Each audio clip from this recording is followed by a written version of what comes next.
Hello guys, welcome back to not a car guy podcast. നമ്മുടെ second എപ്പിസോഡാണ്. ഇന്ന് നമ്മളോട് ഉള്ളത് ബുഷേറാണ്. ബുഷേർ മൾട്ടിപ്പിൾ കാർസ് ഓൺ ചെയ്യുന്നുണ്ട്, ട്രക്സ് ഓൺ ചെയ്യുന്നുണ്ട്. അപ്പം ബുഷേറിൻ്റെ ഹോൾ ഓട്ടോമോട്ടീവ് എക്സ്പീരിയൻസിനെ കുറിച്ചാണ് നമ്മൾ ഇവിടെ സംസാരിക്കുന്നത്.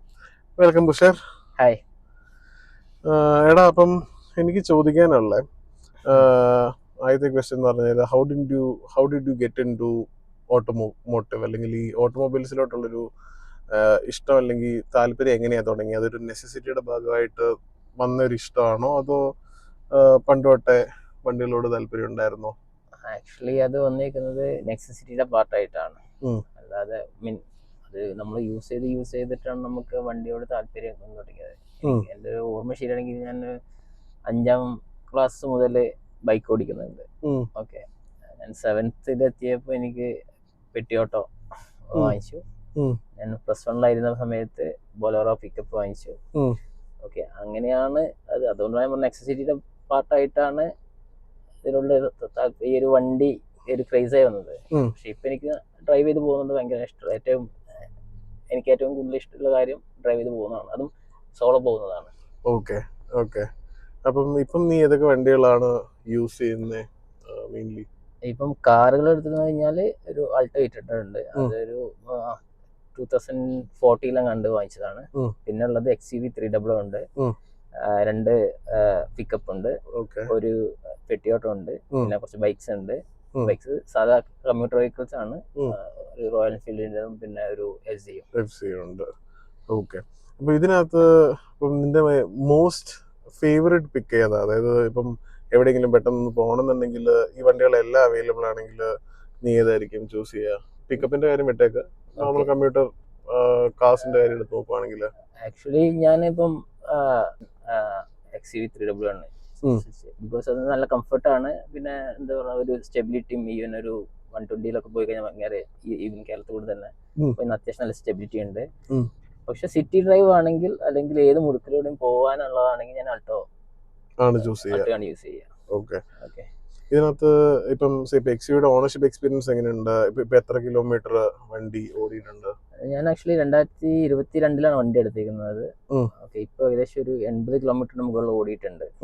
ഓക്കെ, ഓണർഷിപ്പ് നോക്കുവാണെങ്കിൽ മെയിൻ്റനൻസ്, റൂട്ടീൻ മെയിൻ്റനൻസ് മാത്രമേ ചെയ്യാറുള്ളൂ. ഡാമേജ് അങ്ങനെ അല്ലാതെ വേറെ എനിക്കൊരു പ്രശ്നമായിട്ട് വന്നിട്ടില്ല. പക്ഷെ എന്നാലും മെയിൻ്റനൻസ് കോസ്റ്റ് നോക്കുവാണെങ്കിൽ ഒബിയസ്ലി, കാരണം ആൾട്ടോ 800 രണ്ട് കാറ്റഗറിയാണ്. ആൾട്ടോ 800 ആണ് മെയിൻ്റനൻസ് കുറവ്. ഇപ്പം XUV എന്ന് പറഞ്ഞൊരു വണ്ടി എങ്ങനെയാ എടുത്തേ? അപ്പൊ ആ സമയത്ത് കുറെ ഓപ്ഷൻസ് അവൈലബിൾ ആയിരുന്നല്ലോ. അപ്പം എന്തുകൊണ്ട് ആ വണ്ടി എടുത്തു എന്നുള്ളതിന് അതിന് മൾട്ടിപ്പിൾ റീസൺസ് ഉണ്ട്. ബിക്കോസ് ഒന്ന്, ഞാൻ ആക്ച്വലി ഒരു മഹീന്ദ്രയോടുള്ളൊരു എന്തൊരു ഇൻട്രസ്റ്റ്, എന്തൊരു ഇന്ത്യൻ ബ്രാൻഡ് ആയതുകൊണ്ടാണോ? അല്ല, ഞാൻ പറഞ്ഞില്ല, ഞാൻ നേരത്തെ യൂസ് ചെയ്ത് അതിന് മുന്നേ യൂസ് ചെയ്യുന്ന പിക്കപ്സ് 2 പിക്കപ്സ് ഉണ്ടായിരുന്നു. ഒരു മഹീന്ദ്രയുടെ ആൽഫ ഉണ്ടായിരുന്നു. ഇതെല്ലാം മഹീന്ദ്ര ഒരു ഇതാണ്. പിന്നീട് വരുന്നത് ഞാൻ നോക്കുമ്പോൾ എനിക്ക് മാനുവൽ ഡ്രൈവ് ഇഷ്ടപ്പെടുന്ന ആളാണ്. എനിക്ക് മാനുവലിനോടെ താല്പര്യം. ഓട്ടോമാറ്റിക് അല്ല, ലോങ് ഡ്രൈവ് ഒക്കെ ആണെങ്കിൽ ഓട്ടോമാറ്റിക് ഷോക്കാണ്, പോസ്റ്റ് അടിക്കും. ഓക്കെ, അങ്ങനെ നോക്കുന്ന സമയത്ത് മാനുവല് ആ ഒരു സെഗ്മെന്റിൽ നോക്കുന്ന സമയത്ത് മഹീന്ദ്ര ആയിരുന്നു ബെറ്റർ ഉണ്ടായിരുന്നു, മഹീന്ദ്ര XUV. പിന്നെ ഞാൻ നോക്കുമ്പോൾ സേഫ്റ്റി കൂടി ഒരു പ്രയോറിറ്റി ആയി കൊടുത്തിരുന്നു. കാരണം ആ സമയത്തുള്ള 5 സ്റ്റാർ സേഫ്റ്റി XUV ഉള്ളായിരുന്നു. ഇതിന്റെ കൂടെയുള്ള നെക്സോൺ വെന്യൂ ഒക്കെ പക്ഷെ അതിന്റെ സേഫ്റ്റി വെന്യൂ ഒക്കെയാണ്. പക്ഷെ വെന്യൂ എന്നുള്ളത് സർവീസ് സെന്റർ മുതൽ നോക്കുന്ന സമയത്ത് ആക്സിഡന്റ് നോക്കുമ്പോൾ ഒന്നുകൂടെ എനിക്ക് ബെറ്റർ ആയി തോന്നിയത് മഹീന്ദ്രയാണ്. നിങ്ങളുടെ ഇപ്പം നിങ്ങൾ മലപ്പുറത്ത് നിന്നാണ്, മലപ്പുറം റീജിയന്റെ കാര്യമാണ് നീ പറയുന്നത്? അതെ അതെ. ഓക്കെ, ഹ്യുണ്ടായിനെ ബെറ്റർ ആയിട്ടുള്ള സർവീസ് സെന്റർ മഹീന്ദ്രയാണ്. ഇപ്പം ഇവിടെ മഹീന്ദ്രയുടെ കാര്യത്തിൽ പറയുമ്പോഴത്തേക്ക് ഇപ്പോഴും റീസെന്റ് ഒരു ന്യൂസ് ഉണ്ടായിരുന്നു. മെറിഡിയൻ മോട്ടോ എന്ന് പറഞ്ഞിട്ടുള്ളൊരു പത്തനംതിട്ടയിലുള്ളൊരു ഡീലർ ഒരു കൺസ്യൂമറിന്റെ അടുത്ത് നിന്ന് വണ്ടി എടുത്തോണ്ട് പോയി. വണ്ടി സർവീസിന്റെ സമയത്ത് തട്ടി, അത് കഴിഞ്ഞിട്ട് പുള്ളി കേസും കാര്യങ്ങളൊക്കെ ആയിട്ട് നടക്കുന്നു. പുതിയ വണ്ടി എടുക്കണം എന്നൊക്കെ പറഞ്ഞിട്ട് കോടതിയിലൊക്കെ. അപ്പം അങ്ങനത്തെ മോശം എക്സ്പീരിയൻസസ് എന്തെങ്കിലുമൊക്കെ ഉണ്ടായിട്ടുണ്ട്? എനിക്ക് ടാറ്റയുടെ സൈഡിൽ നിന്ന് ഉണ്ടായിട്ടുണ്ട്, സുസുക്കിയുടെ സൈഡിൽ നിന്ന് ഉണ്ടായിട്ടുണ്ട്. അങ്ങനത്തെ എക്സ്പീരിയൻസസ് ഒക്കെ എന്തെങ്കിലും മഹേന്ദ്രയുടെ സൈഡിൽ നിന്ന് ഉണ്ടായിട്ടുണ്ട്? ആക്ച്വലി എന്നെ ഈ വണ്ടി 2 പ്രാവശ്യമാണ് റോഡിൽ കിടത്തിയേക്കുന്നത്. റോഡിൽ കിടത്തിയിട്ടില്ല, എനിക്ക് കംപ്ലൈന്റ് ആയി വന്നേക്കുന്നത് റൂട്ടീൻ ചെക്ക് അല്ലാതെ. അത് ചെറിയ ഇഷ്യൂ ആയിരുന്നു. അത് ഈവൻ അത് 2 പ്രാവശ്യം സംഭവിച്ചത് ഞാൻ സർവീസിന് കൊടുത്തതിന് ശേഷമാണ്. കൊടുത്ത് ഈവൻ ഞാനത് ഡ്രോപ്പ് പിക്കപ്പ് ആയിരുന്നു. ഓക്കെ, അവരെന്നെ പിക്ക് ചെയ്ത് അവർ തന്നെയായിരുന്നു തിരിച്ചുകൊണ്ടുവന്നത്. സോ ഞാൻ ജസ്റ്റ് ഒന്ന് കൊണ്ടുവന്ന് ട്രയലിന് പോയതായിരുന്നു. ഈവൻ ട്രയലിന് പോയ സമയത്ത് വണ്ടി അങ്ങ് എന്താ പറഞ്ഞ വണ്ടി ഓഫായി, പമ്പൊന്നും പവർ വരുന്നില്ല. അപ്പം 2 പ്രാവശ്യം ഞാൻ ട്രാൻഡ്രത്താണ് കൊടുത്തിരുന്നത്. അപ്പൊ ഞാൻ പിന്നീട് പിന്നെ അന്ന് ഇഷ്യൂ നോക്കുന്ന സമയത്ത് അവര് എന്താ പറയാ, ഇതിന് എയർ ഇൻടേക്ക് ഉണ്ട്, അതിന്റെ ഹോസിന്റെ ക്ലിപ്പ് പോയതാണ്. എന്നിട്ട് പൈപ്പ് തന്നെ ലൂസ് ആയിട്ട് ഇതൊക്കെയായിരുന്നു. അപ്പൊ ഞാൻ 2 തവണ ഓക്കെ, ഒരു തവണ ആക്ച്വലി ക്ലിപ്പ് പോയിട്ടില്ലായിരുന്നു, പക്ഷെ പവർ കിട്ടില്ലായിരുന്നു, നമ്മൾ ജസ്റ്റ് ഡ്രൈവബിൾ ആയിരുന്നു. മറ്റേത് നമ്മൾ വണ്ടി അങ്ങ് ഓഫായി പോവായിരുന്നു. അപ്പൊ പിന്നീട് ഞാൻ ഇതേ വണ്ടി ഞാൻ കൊച്ചിയിൽ സർവീസ് സെന്ററിൽ കൊടുത്തപ്പം അവരാണ് പറഞ്ഞത് ആക്ച്വലി ഇവർ സർവീസ് ചെയ്യുന്ന സമയത്ത് കൂളിന്റെ കൂടുതൽ മാക്സിമം ലെവലിനേക്കാൾ കൂടുതൽ ഒഴിക്കുമ്പോൾ പ്രഷർ വന്നിട്ടാണ് അത് മാറിപ്പോകുന്നത്. അപ്പൊ അതിനുശേഷം നോക്കുമ്പോൾ കറക്റ്റ് നോക്കുന്ന സമയത്ത് പിന്നീട് അങ്ങനെ ഒരു ഇഷ്യൂ വന്നിട്ടില്ല, ജസ്റ്റ് ഒരു ഹോസിന്റെ കാര്യം. പക്ഷെ സ്റ്റിൽ അതൊരു ഇഷ്യൂ ആയിട്ടുണ്ട്. പക്ഷെ ആ സമയത്ത് ശരിക്കും റോഡിൽ സ്ട്രാൻഡേർഡ് ആയിട്ട് നിൽക്കേണ്ട വന്നോ? RSI വിളിക്കേണ്ട വന്നോ? അതോ ഇല്ല, ആക്ച്വലി ഞാൻ അവര് തന്നെ ഡ്രോപ്പ് ചെയ്യായിരുന്നു. ഓക്കെ, അപ്പൊ ഞാൻ ആക്ച്വലി ഞാൻ വർക്ക് ചെയ്യുന്നിടത്തേ പുള്ളി വന്നിരിക്കുന്നത്. അപ്പൊ പുള്ളിയെ നിയറസ്റ്റ് ബസ് സ്റ്റോപ്പിൽ ഡ്രോപ്പ് ചെയ്യാൻ വേണ്ടിയിട്ടാണ് ഞാൻ വണ്ടി എടുത്തത്. പിന്നെ എനിക്ക് വണ്ടി ഒന്ന് ഓടിച്ച് നോക്കാം, സർവീസ് കഴിഞ്ഞല്ലേ, എങ്ങനെ ഒന്ന് ഓടിച്ച് നോക്കാന്ന് വെച്ചിട്ടുണ്ടായിരുന്നു. പക്ഷെ പുള്ളിയെ ബസ് സ്റ്റോപ്പിൽ ഡ്രോപ്പ് ചെയ്യുന്നതിന് മുന്നേ തന്നെ പണി കിട്ടി. അവസാനം ഞാൻ പുള്ളിയും കൂട്ടി ഞാൻ പിന്നെ ഒരു 10-12 കിലോമീറ്റർ ഉണ്ട് അങ്ങോട്ട് ഞാൻ ഡ്രൈവ് ചെയ്ത് പോയി. അവിടുന്ന് പിന്നെ അവര് ക്ലിപ്പ് ഇട്ട് തന്നു. അവരുടെ എക്സ്പ്ലനേഷൻ എന്നായിരുന്നു? അവർക്ക് അങ്ങനെ ഒരു എക്സ്പ്ലനേഷൻ ഒന്നും ഇല്ലായിരുന്നു. It's kind of they felt guilty. അല്ലാതെ അല്ല, ഈ സെക്കൻഡ് ടൈം ആണ് ആക്ച്വലി ഈ ഞാൻ റോഡിൽ കിടക്കുന്നത്. നേരത്തെ ഫസ്റ്റ് ടൈം വന്നിരുന്നത് ഒരു പമ്മലായിരുന്നു. ഓക്കെ, ഒരു പവർ കിട്ടാതെ അത് ഞാൻ പിന്നീട് ഒരു ക്ലിപ്പ് ഇട്ട് ശരിയാക്കി. ഓക്കെ, പിന്നീട് ഞാൻ കൊച്ചി കൊടുത്ത സമയത്താണ് ഇവർ പറഞ്ഞത് ഇതാണ് റീസൺ, ഇങ്ങനെയാണ് വരുന്നത് എന്നുള്ളത്. സോ അവർക്ക് തന്നെ അറിയില്ല എങ്ങനെയാണ് വർക്ക് ചെയ്യേണ്ടത്. മനസ്സിലായി. നമ്മൾ നെഗറ്റീവ് എക്സ്പീരിയൻസിനെ കുറിച്ച് പറഞ്ഞു, നമ്മൾ പോസിറ്റീവിനെ കുറിച്ച് സംസാരിക്കാതിരിക്കുന്നത് മോശമായിരിക്കും. ഇവരുടെ സൈഡിൽ നിന്ന് ഒരു ഗുഡ് എക്സ്പീരിയൻസസ് ഒക്കെ എന്തെങ്കിലും ഉണ്ടായിട്ടുണ്ടോ?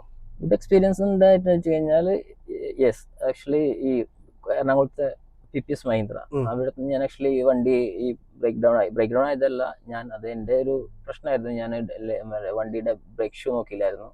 സോ ഞാൻ ഒരു കല്യാണത്തിൽ ട്രിവാൻഡ്രത്ത് പോവായിരുന്നു. പോകുന്ന വഴിക്ക് അത് വണ്ടി സ്റ്റെക്കല്ല സൗണ്ട് വരാൻ തുടങ്ങി. സോ അപ്പോൾ ഞാൻ പിന്നെ തിരിച്ച് അന്ന് ഞായറാഴ്ച കൂടെയായിരുന്നു. അപ്പോൾ അവര് അത്യാവശ്യം നല്ല രീതിയിൽ അവർ ഹെൽപ്പ് ചെയ്തു. അത് പിറ്റേന്ന് ഞാൻ തിരിച്ചിങ്ങോട്ട് വന്ന് കൊച്ചി തന്നെ അവരൊന്ന് RSI ഉണ്ടായിരുന്നു, ബട്ട് സ്റ്റിൽ അവർ വണ്ടി എടുത്തിട്ട് കൊണ്ടുപോയി. സോ അത് അവരായിട്ട് ഡീൽ ചെയ്യുന്നത് നൈസ്. എനിക്ക് തോന്നുന്ന ഈ സർവീസ് സെന്റർ ഡിപെൻഡന്റ് ആയിരിക്കും ഇങ്ങനത്തെ കാര്യങ്ങളൊക്കെ. അതെ. ഞാൻ ഇപ്പം എന്റെ ടിയാഗോ സെക്കൻഡ് സർവീസിന്റെ സമയത്ത് കോട്ടയത്ത് ഒരു ഡീലറിന് എടുത്ത് കൊടുത്തായിരുന്നു. അപ്പം കൊടുത്തു, അവര് ചെക്ക് ചെയ്തു. ഞാൻ ആ സമയത്ത് ബാംഗ്ലൂർക്കോ എങ്ങോട്ടോ പോയി. വണ്ടി അവിടെ 2-3 ദിവസം കിടന്നു. തിരിച്ച് വണ്ടി കിട്ടി കഴിഞ്ഞപ്പോഴത്തേക്ക് ബോണറ്റിന്റെ അവിടെ ഒരു ചളക്കം. നമ്മള് കൊടുക്കുന്നതിന് മറ്റേ പൊന്നുപോലെ നോക്കുന്ന വണ്ടിയാണ്, അതിനകത്ത് ഒരു ചളക്കവും ഇല്ല. തിരിച്ച് വീട്ടിൽ വന്നു കഴിഞ്ഞപ്പോഴത്തേക്ക് അപ്പയും അമ്മയൊന്നും കാര്യമായിട്ട് നോക്കിയില്ല. ഞാൻ വന്ന് നോക്കി കഴിഞ്ഞപ്പോഴത്തേക്ക് ഇതേ ചളക്കം. അവരോട് സംസാരിച്ച് കഴിയുമ്പോഴത്തേക്ക് അവര് പറയുന്നത് ഞങ്ങൾ ചളിക്കിയതല്ല. പിന്നെ ഒന്ന് ഇരുത്തി ചോദിച്ചു കഴിഞ്ഞപ്പോഴത്തേക്ക് അവര് പറഞ്ഞു ഞങ്ങളുടെ അടുത്ത് നിന്ന് പറ്റിയ മിസ്റ്റേക്ക് ആണെന്ന് തോന്നുന്നു, ഞങ്ങൾ വേണേൽ അത് ഫിക്സ് ചെയ്ത് തരാം. പിന്നെ നിങ്ങൾ ഫിക്സ് ചെയ്തതാ, പക്ഷെ പെയിന്റ് കറക്റ്റ് ആയിട്ട് മാച്ച് ആയി കിട്ടുമോ? അവർ പറഞ്ഞു പെയിന്റ് ഞങ്ങൾ ഷോറൂം ആണല്ലോ, ഞങ്ങൾ മാച്ച് ചെയ്ത് തരാം എന്ന് പറഞ്ഞു. എന്നിട്ട് അവര് പെയിന്റ് അടിച്ചു, അത് മാച്ച് ആയില്ല. പിന്നെയും ഞാൻ അതിന്റെ പുറകെ കുറച്ച് ദിവസം നടന്നു. അങ്ങനെയാണ് അത് മാച്ച് ആയത് കിട്ടിയത്. അതിനുശേഷം ആ ഡീലർ ഇപ്പം ടാറ്റയുടെ ഡീലർ കോട്ടയത്ത് ഇപ്പം നിർത്തി പോവുകയും ചെയ്തു. സർവീസിന്റെ കാര്യത്തിൽ നോക്കുകയാണെങ്കിൽ ആക്ച്വലി മാരുതിയും ടൊയോട്ട തന്നെയാണ് ഏറ്റവും ബെസ്റ്റ്. ടാറ്റയും മഹീന്ദ്രയും അത്ര അപ് ടു മാർക്ക് അല്ല. പക്ഷെ മാരുതിയുടെ കാര്യത്തിൽ നിനക്ക് നല്ല എക്സ്പീരിയൻസ് ഉണ്ടായിട്ടുണ്ടോ? എന്റെ അത്ര ഭയങ്കര നല്ല എക്സ്പീരിയൻസ് ഒന്നും അല്ല. ആക്ച്വലി എനിക്ക് തന്നെ മോശം എക്സ്പീരിയൻസ് വന്നിട്ടില്ല എന്നുള്ളതാണ്. ഓക്കെ, നല്ല എക്സ്പീരിയൻസ് എന്ന് പറഞ്ഞാൽ ഞാൻ സാറ്റിസ്ഫൈഡ് ആണ് ആ ഒരു സർവീസിൽ. ഇപ്പൊ എന്റെ കാര്യം പറയുകയാണെങ്കിൽ എനിക്ക് കുറച്ച് OCD ഉള്ള കൂട്ടത്തില്ല. അപ്പം ഞാൻ മാരുതിയിൽ എനിക്ക് എക്സ്പീരിയൻസ് ഉള്ള ഈ വണ്ടി സർവീസിന് കൊടുക്കുമ്പോഴത്തേക്ക് മാരുതിക്കാർ ഓശയം കൊണ്ടുപോയി കഴിഞ്ഞിട്ട് ഇവര് മറ്റേ ഒരു ഗ്രീസി ആയിട്ടുള്ള സാധനം വെച്ചിട്ട് മറ്റേ ഡാഷ്ബോർഡിലൊക്കെ തേക്കും. അതുപോലെ വണ്ടിയിലും മറ്റേ നമ്മള് പ്രോപ്പറായിട്ട് മെയിൻറ്റെയിൻ ചെയ്ത് മറ്റേ ബ്ലാക്ക് കളർ സ്മോൾ മാർക്സ് ഒന്നും ഇല്ലാതെ കൊണ്ടു നടക്കുന്ന വണ്ടിയാണ്. ഇവര് മറ്റേ ഒരു തുണിയും കൊണ്ട് കഴുകും, വീലും ഗ്ലാസും ബോഡിയും എല്ലാം ഒറ്റ തുണിയും കൊണ്ട് കഴുകും. എന്നിട്ട് ഇത് കഴിയുമ്പോഴത്തേക്ക് വണ്ടിയിൽ സ്മോൾ മാർക്സ് വന്നു തുടങ്ങും. അപ്പം എനിക്ക് അങ്ങനത്തെ OCD പരമായിട്ടുള്ള പ്രശ്നങ്ങളാ. പക്ഷെ അഗൈൻ എന്നാ ഭയങ്കര നല്ല എക്സ്പീരിയൻസ് ഉണ്ടാകുമെന്ന് ചോദിച്ചു കഴിഞ്ഞാൽ എനിക്ക് വലിയായിട്ടൊന്നും ഉണ്ടായിട്ടില്ല. അങ്ങനെ ഞാൻ കമ്പയർ ചെയ്യുന്നത് മഹീന്ദ്രയുടെയും ഇവരുടെയും സർവീസ്. അപ്പൊ ഞാനും ടാറ്റയും മാരുതിയും കമ്പയർ ചെയ്യുകയാണെങ്കിൽ മാരുതി ഒരു പ്രശ്നമില്ലാത്തൊരു ബ്രാൻഡായിട്ട് നമുക്ക് തോന്നും. അപ്പം അതാണ് പിക്കപ്പിന്റെ ഇങ്ങനത്തെ സർവീസ് എക്സ്പീരിയൻസും കാര്യങ്ങളൊക്കെ എങ്ങനെയുണ്ട്? കുറച്ച് ക്യൂരിയസ് ആയിട്ട് ചോദിക്കുന്നത്. പിക്കപ്പ് ആക്ച്വലി വാറന്റി പീരീഡിൽ മാത്രമേ ഷോറൂം സർവീസിന് കയറ്റാറുള്ളൂ. കാരണം അത് റഫ് യൂസ് ആണ്, അത്യാവശ്യം കൂപ്പിലും അങ്ങനത്തെ കാര്യങ്ങൾക്ക് വേണ്ടി യൂസ് ചെയ്യുന്നതാണ്. അപ്പം കുറെ എല്ലാത്തിനും അവിടെ സർവീസ് സെന്ററിൽ കൊണ്ടുപോയി നടക്കില്ല. അപ്പം മിക്കതും ഈവൻ എവിടെയെങ്കിലും തട്ടുകയോ മുട്ടോ ചെയ്താൽ പോലും നമ്മൾ തന്നെ ഇൻഷുറൻസ് ക്ലെയിം ചെയ്യാറില്ല. എവിടെയെങ്കിലും ഒരു ലോക്കൽ വർക്ക്ഷോപ്പിലാണ് ചെയ്യുന്നത്. സർവീസ് സെന്ററിൽ ഓക്കെയാണ്, പക്ഷെ എക്സ്പെൻസീവ് കമ്പയർഡ് ടു ലോക്കൽ. മഹീന്ദ്രയുടെ ഒരു അഡ്വാൻറ്റേജ് ഇതാണ്, ഈവൻ സർവീസ് സെന്ററിനേക്കാൾ കൂടുതൽ നല്ല വർക്കേഴ്സ് ലോക്കൽ വർക്ക്ഷോപ്പിലുണ്ട്. മനസ്സിലായി. ഓക്കെ എടാ, അപ്പം ഈ എസ്പെഷ്യലി പിക്കപ്പിന്റെ കാര്യത്തിനകത്ത് നമുക്ക് ബോഡി കെട്ടുക അല്ലെങ്കിൽ അങ്ങനത്തെ കാര്യങ്ങളൊക്കെ ഉണ്ടാവാറുണ്ട്. അപ്പൊ അതും നീ ഇങ്ങനെ പുറത്തെ പ്രോപ്പർ കമ്പനി പോലത്തെ സ്ഥലങ്ങളിലാണോ ചെയ്യിക്കുക, അതോ നിങ്ങൾക്ക് അതിന് വേണ്ടിയൊക്കെ ലോക്കലായിട്ടുള്ള ചെയ്തു തരുന്ന ആളുകളുണ്ടോ? ആക്ച്വലി ലോക്കലായി ചെയ്യുന്നവരുണ്ട്, ലോക്കൽ വർക്ക്ഷോപ്പ് തന്നെ ചെയ്യും. പക്ഷെ ഈ പുതിയ വരുന്ന വണ്ടിക്ക്, പുതിയ വാങ്ങിച്ച വണ്ടിക്ക് ആക്ച്വലി അതിന് ലോക്കൽ വർക്ക്ഷോപ്പിലല്ല, കമ്പനി ബോഡി തന്നെയാണ് കിട്ടിയേക്കുന്നത്. അതിനകത്ത് ജസ്റ്റ് ക്ലിപ്സും അങ്ങനത്തെ കാര്യങ്ങൾ മാത്രമേ ലോക്കലി ചെയ്തിട്ടുള്ളൂ. അല്ലാതെ ബോഡി വർക്ക്ഷോപ്പ് നല്ല രീതിയിൽ ചെയ്യുന്നവരുണ്ട്. അതിന് മുന്നുള്ള വണ്ടിക്ക് അതിന്റെ വിടുത്ത് കൂട്ടാനെല്ലാം നമ്മൾ ലോക്കൽ വർക്ക്ഷോപ്പ് തന്നെയാണ്. പിക്കപ്പിന്റെ കാര്യം നീ പറഞ്ഞപ്പോഴത്തേക്ക് നീ പുറത്തുനിന്ന് അത് മെയിൻറ്റെയിൻ ചെയ്തെന്ന് പറഞ്ഞു.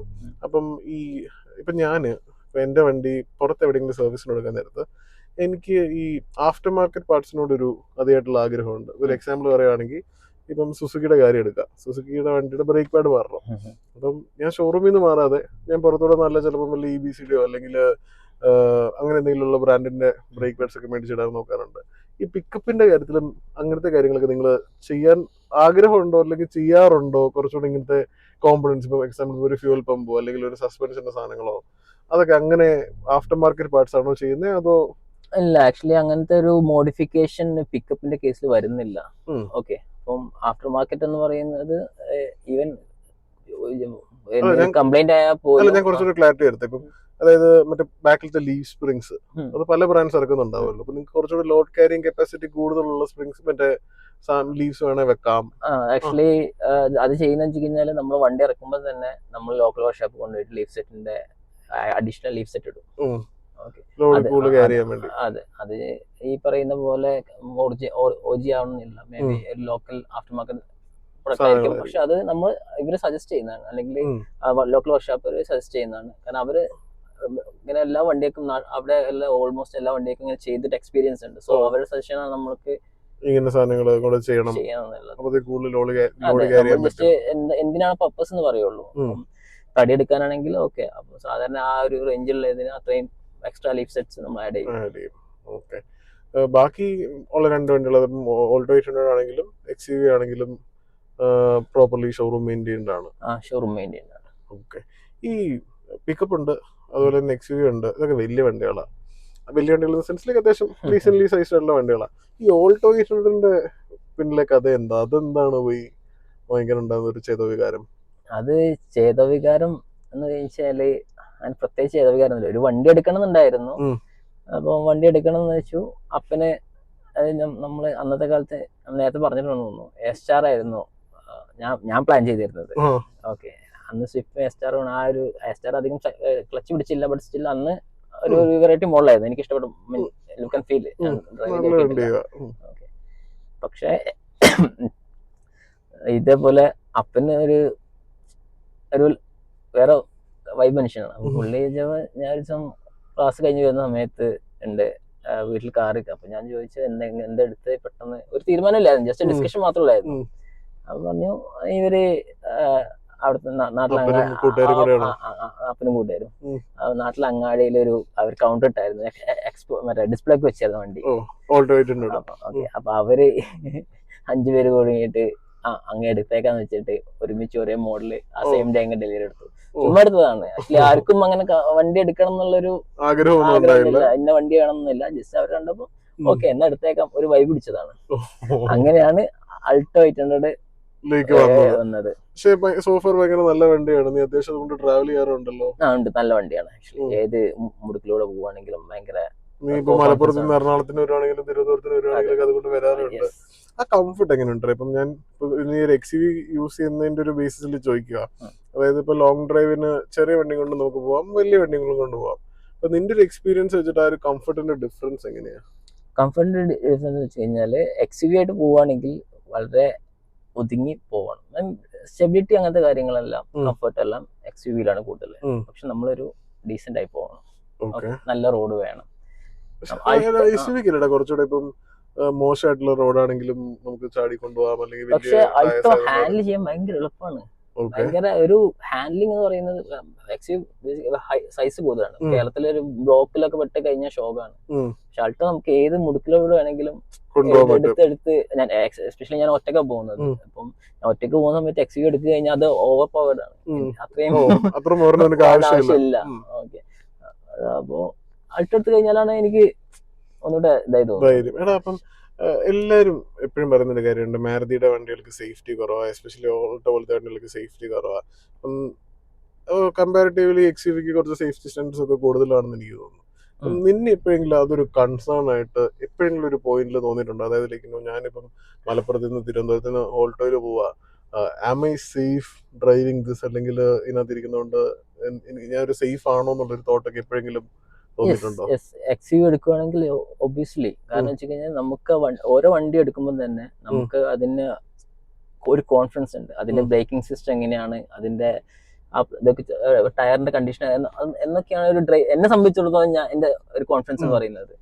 അപ്പം XUV നോക്കുവാണെങ്കിൽ എനിക്ക് ബ്രേക്കിംഗ് സിസ്റ്റം, ABS എല്ലാം അങ്ങനത്തെ എല്ലാ അസിസ്റ്റൻസും ഉണ്ട്. ഈവൻ മറ്റേ അൾട്ടോ ആയിട്ട് കമ്പയർ ചെയ്യുന്ന സമയത്ത് പെട്ടെന്ന് തന്നെ ബ്രേക്കിംഗ് അപ്ലൈ ചെയ്യും, സ്റ്റെബിലിറ്റി ഉണ്ട്. ഇപ്പൊ നൈറ്റൊക്കെ പോവാണെങ്കിൽ ഞാൻ ഈ കേരളത്തിൽ ട്രിവാൻഡ്രം മലപ്പുറം ആ സ്ട്രെച്ച് ഞാൻ ചിലയിടത്ത് 120 പക്ഷെ അതേ സമയത്ത് അൾട്ടോ ആണെങ്കിൽ അത് പറ്റില്ല. അൾട്ടോ ഈവൻ സ്റ്റെബിലിറ്റിയും അങ്ങനത്തെ കാര്യങ്ങളും വണ്ടി ഓക്കെയാണ്. പക്ഷെ സ്റ്റിൽ ഒരു എന്താ പറയാ, ഒരു 80-90 മുകളിൽ പോവുകയാണെങ്കിൽ ഈവൻ നമ്മുടെ റോഡിന്റെ സൈഡിലുള്ള റിഫ്ലക്ടർ ഉണ്ടല്ലോ, അതിൽ പോവുകയാണെങ്കിൽ തന്നെ വണ്ടി ഒരു വളവിൽ അല്ലെങ്കിൽ അങ്ങനത്തെ ഒരു പൊസിഷൻ എത്തിക്കഴിഞ്ഞാൽ വണ്ടി വെട്ടും. ഓക്കെ, അതായത് വീലിനൊരു കൺട്രോൾ ഇല്ല എന്നുള്ള ഒരു ഫീലിംഗ് കിട്ടും. കുറച്ചുകൂടി ഒരു സമാധാനമായിട്ട് പോകുന്ന ഒരു അവസരത്തിലാണെങ്കിൽ ആൾട്ടോ നല്ലതാണ്. അപ്പം അത്യാവശ്യം സ്പീഡിൽ പോവാണെങ്കിൽ തന്നെ എനിക്ക് തന്നെ ഉണ്ടായിട്ടുണ്ട്. ബ്രേക്ക് ചെയ്ത് കൊട്ടാരക്കര കഴിഞ്ഞിട്ട് ബ്രേക്ക് ചെയ്തിട്ട് ഒരു എന്തോ ഭാഗ്യത്തിന് ഒരു പുള്ളി ഒന്നും നോക്കാതെ ചുമ്മാ റോഡ് ക്രോസ് ചെയ്തായിരുന്നു. ഞാൻ ബ്രേക്ക് ചെയ്ത് വണ്ടി ടയറെല്ലാം ABS ഇല്ലല്ലോ തന്നെ, അപ്പൊ ടയറെല്ലാം ഇറങ്ങി എന്തോ ഭാഗ്യത്തിന് പുള്ളി രക്ഷപ്പെട്ടു, ഞാനും രക്ഷപ്പെട്ടു. അങ്ങനത്തെ എക്സ്പീരിയൻസ് ഏത് വണ്ടിയാണെങ്കിലും ഉണ്ടാവും. പക്ഷെ എന്റെ മെയിൻ സാധനം എന്ന് പറഞ്ഞു കഴിഞ്ഞാൽ സേഫ്റ്റി ഒരു നോർമൽ യൂസറിന് ഒരു കൺസേൺ ആയിട്ട് വരുന്നുണ്ടോ എന്നുള്ളതായിരുന്നു ഞാൻ നേരത്തെ ചോദിച്ചു എന്തുകൊണ്ട് ഞാൻ സേഫ്റ്റി നോക്കി എന്നുള്ളത്. അതിന് റീസൺ വെച്ച് കഴിഞ്ഞാൽ എനിക്ക് ഇതിന് മുന്നേ വേറൊരു പിക്കപ്പ് ഉണ്ടായിരുന്നു. അപ്പം അത് ബൊലേറോ ആയിരുന്നു. അപ്പം അതിനകത്ത് അപ്പൻ പോയി, അത് ആക്സിഡന്റ് ആയി വണ്ടിന്ന്. ആക്ച്വലി വണ്ടി ഒന്നും കിട്ടിയില്ല, മറ്റേ പൊളിക്കാൻ കൊടുത്തേക്കുമായിരുന്നു. ജസ്റ്റ് ബോഡിയുടെ ബാക്കിലെ ബോഡി മാത്രമായിരുന്നു. അപ്പൊ അതിന്റെ പ്രൈസ് മാത്രമേ കിട്ടിയിട്ടുള്ളൂ. ഓക്കെ, അപ്പം അതുകൊണ്ടാണ് ഞാൻ ആക്ച്വലി ഈ പറയുന്ന സേഫ്റ്റി വെക്കാൻ. അത് ഞാൻ വീട്ടിൽ വെക്കാൻ, ഞാൻ എന്റെ പ്ലാന് XUV എടുത്തിട്ട് ഞാൻ കറങ്ങാൻ പോകുന്ന അൾട്ടോ എടുത്ത് കറങ്ങാൻ പോകാൻ മറ്റേ വീട്ടിൽ വെക്കാം എന്ന രീതിയിലാണ് ഞാൻ പ്ലാൻ ചെയ്തത്. ബേസിക്കലി പേരന്റ്സിന് കുഴപ്പങ്ങളൊന്നും ഉണ്ടാവരുത്, അവര് സേഫ് ആയിട്ട് ട്രാവൽ ചെയ്യണം എന്നുള്ളൊരു ഉദ്ദേശത്തില്. അതുകൊണ്ടാണ് ഇപ്പം പുതിയ വണ്ടി എടുക്കുന്ന സമയത്തും ഞാൻ പിക്കപ്പ് എടുത്ത സമയത്ത് മറ്റേ മഹീന്ദ്രയുടെ തന്നെ ഒരു ജയം ഉണ്ടായിരുന്നു. അതും കമ്പയർ ചെയ്തപ്പോൾ ആക്ച്വലി മഹീന്ദ്ര എക്സ്ട്രാ ലോങ് എടുത്ത്, കാരണം അതിന് നോസ് ഉണ്ട്. മറ്റേതിന് അത്രയും സേഫ്റ്റി ഇല്ല, കാരണം പെട്ടെന്ന് ഇടിച്ചു കഴിഞ്ഞാൽ തന്നെ ഡ്രൈവർ ക്യാബിനും മൊത്തം പോകും എന്ന രീതിയിലാണ്. എനിക്ക് തോന്നുന്നു അടുത്ത വർഷം മുതൽ നോസുള്ള ടൈപ്പ് ട്രക്സ് മാത്രമേ ഇന്ത്യയിൽ വരത്തുള്ളൂ. അങ്ങനെ എന്തോ സെൻട്രൽ ഗവൺമെന്റ് എന്തോ കൊണ്ടുവരുന്നുണ്ട്. പക്ഷെ എയർ ബാഗ്സ് ഒക്കെ വേണം എന്ന് എനിക്ക് തോന്നുന്നു. എയർ ബാഗ്സ് ഒക്കെ പോലത്തെ സാധനങ്ങൾ ഈ പിക്കപ്പ് ട്രക്സും അല്ലെങ്കിൽ അങ്ങനത്തെ ട്രക്സിനകത്ത് കൊണ്ടൊന്ന് ഇൻക്ലൂഡ് ചെയ്യുവാണെങ്കിൽ വളരെ വന്നായിരുന്നു ബേസ് മോഡലൊക്കെ തൊട്ട് തന്നെ. അത് കൊണ്ടുവരണം. പക്ഷെ അതിന് ഈ പറയുന്ന പോലെ എയർ ബാഗ്സും ചെറിയ തട്ടിലും മുട്ടിലൊക്കെ ഉണ്ടാവും. എയർ ബാഗ് ട്രിഗർ ചെയ്ത് കഴിഞ്ഞാൽ പ്രശ്നമാകും. കാറ് കൊണ്ടുപോകുന്ന പോലെ ഒരിക്കലും ഒരു ട്രക്ക് കൊണ്ടുപോകുന്നത്. പക്ഷേ പുറത്തെ കൺട്രീസിലൊക്കെ ആണെങ്കിൽ എല്ലായിടത്തും ഉണ്ട്. പക്ഷെ ഇപ്പൊ നീ എന്താ ഈ ഓവർ ലാൻഡിങ്ങിന് പോകുന്നവര് അല്ലെങ്കിൽ ഈ ട്രെയിൽസിനൊക്കെ പോകുന്ന ആളുകളൊക്കെ മറ്റേ വണ്ടി ലിഫ്റ്റ് ഒക്കെ ചെയ്ത് അങ്ങനത്തെ വണ്ടികളാണല്ലോ പോകുന്നത്. അപ്പൊ അങ്ങനെ ഈ ഓഫ് റോഡ് ഒക്കെ ചെയ്യുന്ന വണ്ടികളും ഒരു പിക്കപ്പ് ഒക്കെ ചെയ്യുന്ന പോലെ മറ്റേ അവിടെ മുട്ടോ ഇവിടെ മുട്ടോ ഒക്കെ ചെയ്യാറുണ്ട്. അപ്പൊ അവിടെ ഒന്നും എയർ ബാഗ് ഡിപ്ലോയ് ഒന്നും ചെയ്യുന്നില്ല. അതിന് അത്രയും വലിയൊരു ഫെസിലിറ്റി, അത്ര വലിയ സിസ്റ്റം ഇന്ത്യയിൽ വരാനായിട്ടില്ല എന്നുള്ളതാണ്. അല്ല ഞാൻ പറയുന്നത് വരുവാണെങ്കിൽ തന്നെ ഈ പറയുന്ന വണ്ടിയുടെ പ്രൈസിങ് കൂടും. അപ്പൊ നമ്മുടെ ഈ ടോട്ടൽ മാർക്കറ്റ് തന്നെ മാറും. നമ്മൾ ലൈഫ് സ്റ്റൈലായിട്ട് അതിന്റെ ഒരു ലിവിങ് സ്റ്റൈലിലായിട്ട് മാച്ചായി പോകേണ്ടതാണ്. ഈ പറയുന്ന പോലെ AC വേണം. ശരിക്കും അതിപ്പോ ഈ പറയുന്ന ട്രക്കിനൊന്നും AC ഇല്ല. ഇപ്പൊ പുതിയ വരുന്നതിന് AC മാൻഡേറ്റ് ആണെന്ന് തോന്നുന്നു. ഓക്കെ, അപ്പൊ ആ ഒരു ലൈഫ് സ്റ്റൈലോട്ട് പോകുമ്പോൾ മൊത്തത്തിൽ അങ്ങ് എല്ലാവരുടെയും എക്സ്പെൻസീവ് ആവും. സോ ഒബിയസ്ലി ഈ ഇതിനകത്ത് ഡ്രൈവർമാരെ അല്ലെങ്കിൽ 1-2 വണ്ടി എടുത്ത് ഓടുന്നവർക്കെല്ലാം അവർക്കുള്ള അത്രയും ഇൻവെസ്റ്റ്മെന്റ് വേണം. മനസ്സിലായി. അതൊരു പെട്ടെന്ന് അച്ചീവ് ചെയ്യാൻ പറ്റുന്നല്ല, ഒരു ഗ്രാജുവൽ ഗ്രോത്തിനെ അത് പറ്റുള്ളൂ. പക്ഷെ എന്റെ ഒരു ഒപ്പീനിയനില് ഇവഞ്ച്വലി ആണെങ്കിൽ അത് വരണം. കാരണം എല്ലാവരുടെയും സേഫ്റ്റി മാറ്റേഴ്സ്. കാരണം ഇപ്പൊ കാറിന് മാത്രം അല്ലെങ്കിൽ ഒരു ബേസ് മോഡൽ കാറിന് മാത്രം എയർ ബാഗ് കൊടുത്തിട്ട് കാര്യമില്ല. റോഡിലുള്ള ബാക്കി വണ്ടികൾ അവിടെ മറ്റൊരു കാര്യം കൂടി ഉണ്ട്. അവിടെ ട്രക്കുകൾ 80 കിലോമീറ്റർ സ്പീഡ് പോകാൻ പറ്റില്ല. കാറുകൾക്ക് അങ്ങനെ ഒരു റെസ്ട്രിക്ഷൻ ഇല്ല ആസ് ഓഫ് നൗ. ഓക്കെ, പക്ഷേ ലോഡുള്ള വണ്ടികളാണെങ്കിൽ അത് ഇതാണ്.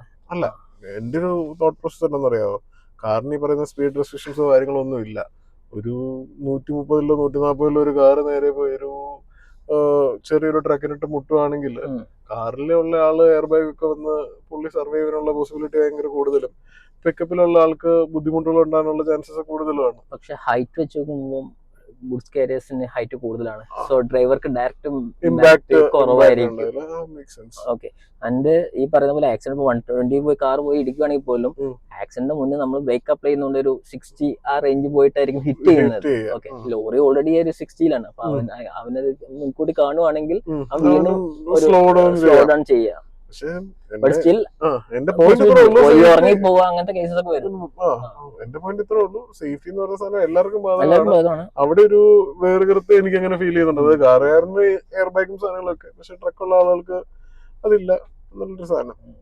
അപ്പം അങ്ങനെയാണ് പിക്കപ്പിന്റെ സാധനങ്ങളിലേക്ക് ഒരു എക്സ്പീരിയൻസ്.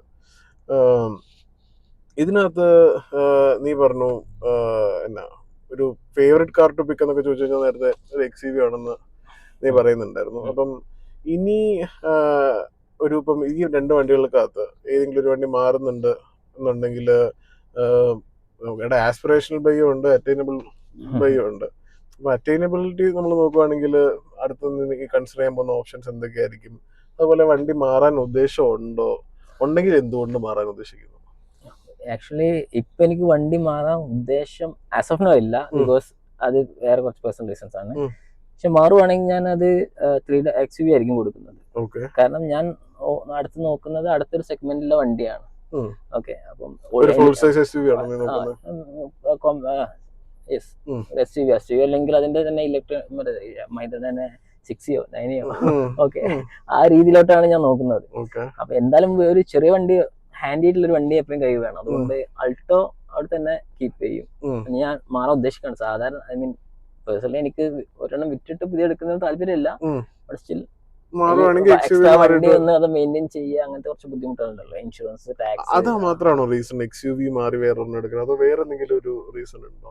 ഇല്ല, ആക്ച്വലി എനിക്ക് അങ്ങനെ ഒരു റീസൺ ഇല്ല. ഓക്കെ, അപ്പം അതതിന്റെ എല്ലാം എക്സ്പീരിയൻസ് ചെയ്യാന്നുള്ള മാത്രമേ ഉള്ളൂ പുതിയ വണ്ടികളെ. നീ ഇപ്പൊ നേരത്തെ പറഞ്ഞപ്പോഴത്തേക്ക് പറഞ്ഞു മറ്റേ മഹീന്ദ്രയുടെ മറ്റേ ട്വിൻസ് XUV-യോ അല്ലെങ്കിൽ BE6-ഓ അങ്ങനത്തെ വണ്ടികളും താല്പര്യമുണ്ട്.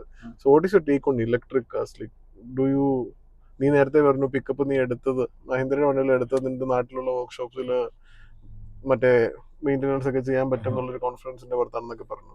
അപ്പം അങ്ങനെ ഒരാള് ഇലക്ട്രിക് നീ എടുക്കുകയാണെങ്കിൽ ഇലക്ട്രിക് എടുക്കാമെന്നും പറയുന്നു.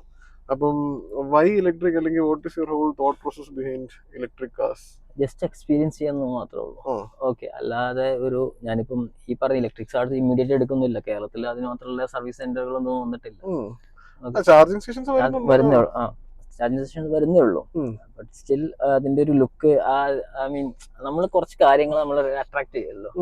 ഇവരുടെ ആഡ് തന്നെ 60 ആഡ് ഉണ്ട് റീൽ, അത് നമുക്കൊന്ന് എക്സ്പീരിയൻസ് ചെയ്യുക എന്നുള്ള രീതിയിലാണ് അതെടുക്കുന്നത്.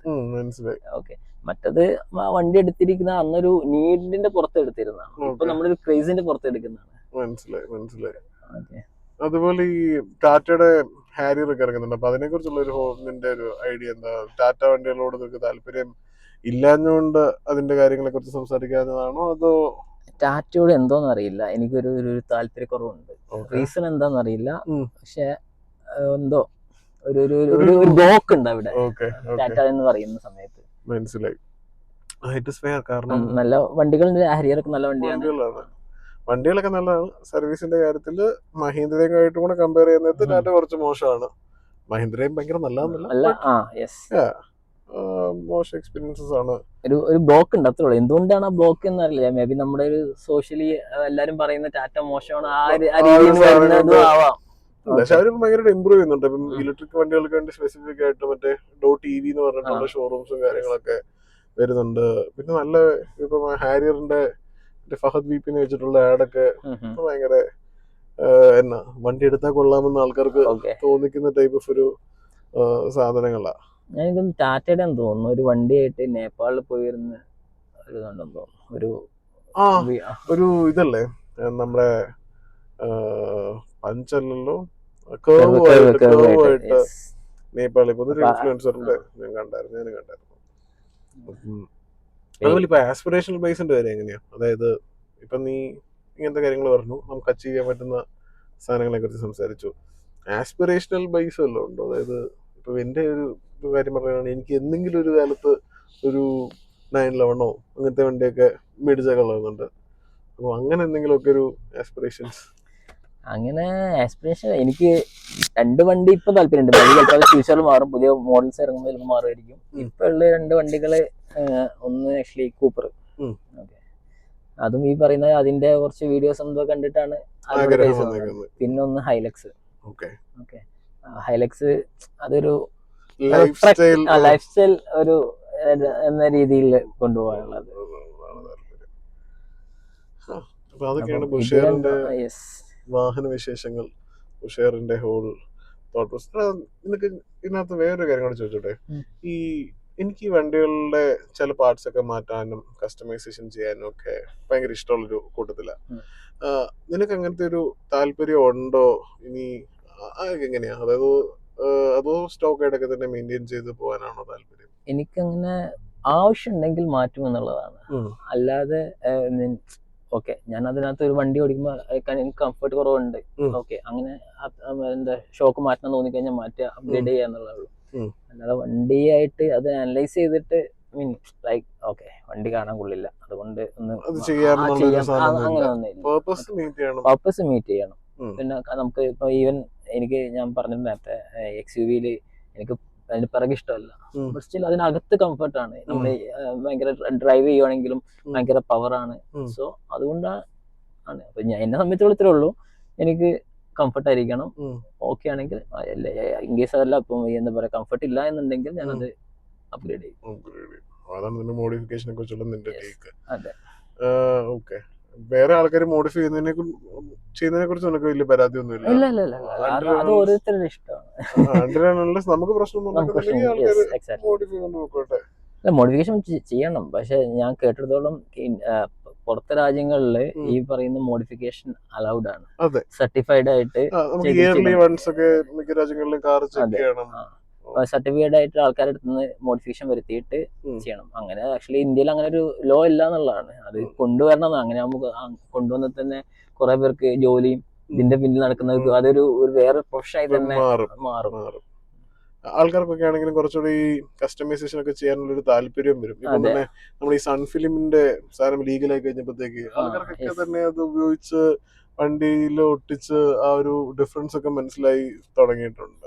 അത് സെയിം ഇത് തന്നെയാണ് വരുന്നത്. നമ്മുടെ വണ്ടികൾ നേരത്തെ ബസ്സുകളിലൊക്കെ പടങ്ങളൊക്കെ അലൗഡ് ആയി, ഇപ്പൊ എല്ലാം വൈറ്റ് ആക്കി. ഓക്കെ, ആ സമയത്ത് കുറെ പേർക്ക് ഈ ഒരു പ്രൊഫഷനിൽ നിന്ന് ഡ്രോയിങ്ങിൽ നിന്ന് തന്നെ കുറെ വരുമാനം ഉണ്ടാക്കിയവരുണ്ട്.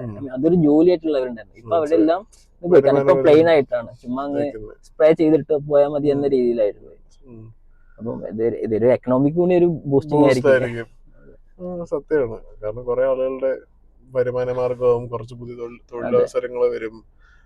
ഇപ്പം മോഡിഫിക്കേഷൻ ഒക്കെ ലീഗലാക്കി കഴിഞ്ഞു കഴിഞ്ഞാല് നമുക്ക് പ്രോപ്പർ ആയിട്ടുള്ള പാർട്സ് സെല് ചെയ്ത് കുറച്ച് ആൾക്കാർ ജീവിക്കും. നല്ലതാ. പുതിയ കുറെ ഇൻവെൻഷൻ ഇത് കൊണ്ടുവരും ആൾക്കാര്, എന്താ പറയാ, അതിനെപ്പറ്റി ഇന്നോവേഷൻസും കാര്യങ്ങളൊക്കെ വരും. അപ്പം ബുഷേർ, താങ്ക്സ് എ ലോട്ട്. ഈ പോഡ്കാസ്റ്റ് നമ്മുടെ 2ാമത്തെ പോഡ്കാസ്റ്റ് ആണ്. ഇതിനകത്ത് ഓഡിയോ ക്വാളിറ്റി ഇതൊക്കെ ശ്രദ്ധിക്കാൻ ഞാൻ ശ്രമിച്ചിട്ടുണ്ട്. അപ്പം താങ്ക്സ് ലോട്ട് മാൻ.